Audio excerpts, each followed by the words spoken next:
Platform ఏర్పాటు చేసి ఒక కంటైనర్ పోలీసులు ఉండడానికి, వాళ్ళు షిఫ్ట్ నుంచి దిగిపోయినప్పుడు రెస్ట్ తీసుకోవడానికి ఒక టెంపరీ కంటైనర్ ఉంటదండి. అది చంద్రబాబు నాయుడు గారి ఇంటి ముందు ఉంటుంది, అలాగే రాజశేఖర రెడ్డి గారి ఇంటి ముందు ఉంటుంది, రేవంత్ రెడ్డి గారి ఇంటి ముందు ఉంటుంది, అలాగే మీరు కేసీఆర్ గారి ఇంటి ముందు కూడా ఉంటుంది. అదేమి కొత్తది కాదు, ఎందుకంటే అది బిల్డింగ్ కాదు, it's a container, movable container. అది తీసి పక్కన పెట్టి, కంటైనర్ ని పక్కన పెట్టి ఆ రోడ్డు పక్కన కట్టినటువంటి ప్లాట్ఫామ్ ని కూల్చేశారు.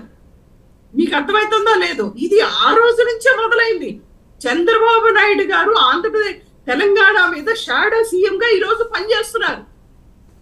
అక్కడ పోలీసులకి ఏర్పాటు చేసినటువంటి కంటైనర్ ని అదేదో కూల్చేసినట్లుగా ఒక బుల్డోజర్ తీసుకొచ్చి వాళ్ళు చేసింది ఏంటి, ఒక చిన్న ప్లాట్ఫామ్ ని తొలగించారు.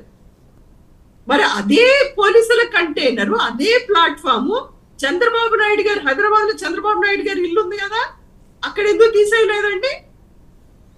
రేవంత్ రెడ్డి గారి ఇల్లు ఉంది కదా, దాని ముందు ఉంది కదా, అది ఎందుకు తీసేయలేదండి? అంటే మీకొక రూలు, ప్రజలకు ఒక రూలా? మేము అడుగుతున్నాం ఈరోజు, మీకొక రూలు, ప్రజలకు ఒక రూలా? రైట్, జనసేన మళ్ళీ వస్తానండి, మళ్ళీ వస్తాను. పాయింట్, నాగార్జున గారి మీద జరిగినటువంటిది ఎన్కన్వెన్షన్ అనేది అందరూ కాంగ్రెస్ పార్టీలో ఉన్నోళ్ళు కానీ, టిఆర్ఎస్ లో ఉన్నోళ్ళు కానీ అందరూ కూడా రకరకాల కార్యక్రమాలు అందరూ అవసరం వచ్చినప్పుడు చేసుకున్నవారే. ఈ చేసుకున్నవారు ఆ రోజు తెలియకనే వీళ్ళు బిజినెస్ చేశారా? నాగార్జున గారికి బిజినెస్ ఇచ్చారా చెప్పండి? మరి మీరు ప్రకృతి మీద అంత స్పృహ ఉన్నవారు, పాలకులైనటువంటి వారు, మీరు ఆ రోజు ఎందుకు ప్రశ్నించలేదు?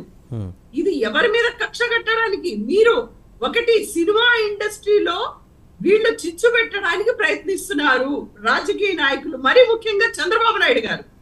రైట్ అండి, మళ్ళీ మీ దగ్గరకు వస్తాను, మళ్ళీ మీ దగ్గరకు వస్తా. చిచ్చు పెట్టడానికి ప్రయత్నిస్తున్నారు. రైట్, జనసేన సుజాత గారు మాట్లాడతారు. సుజాత గారు, తెలుగు ఇండస్ట్రీలో సరే ఒక మేజర్ డెసిషన్ ఎన్కన్వెన్షన్ డిస్మాంటిల్ చేయడం అనేది, సరే హైడ్రా ఒక నిర్ణయం తీసుకుంది, మీకు కూడా సుపరిచితమైన ప్రాంతమే, చాలా వేడుకలు, వైసీపీ సుజాత గారు అన్నట్టు చాలా సంబరాలు అక్కడ జరిగినాయి. ఈరోజు అవన్నీ అక్కడ చేయించుకున్న వాళ్ళు ఈరోజు దాన్ని డిస్మాంటిల్ చేస్తున్నారు, రాజకీయ కక్ష సాధింపు.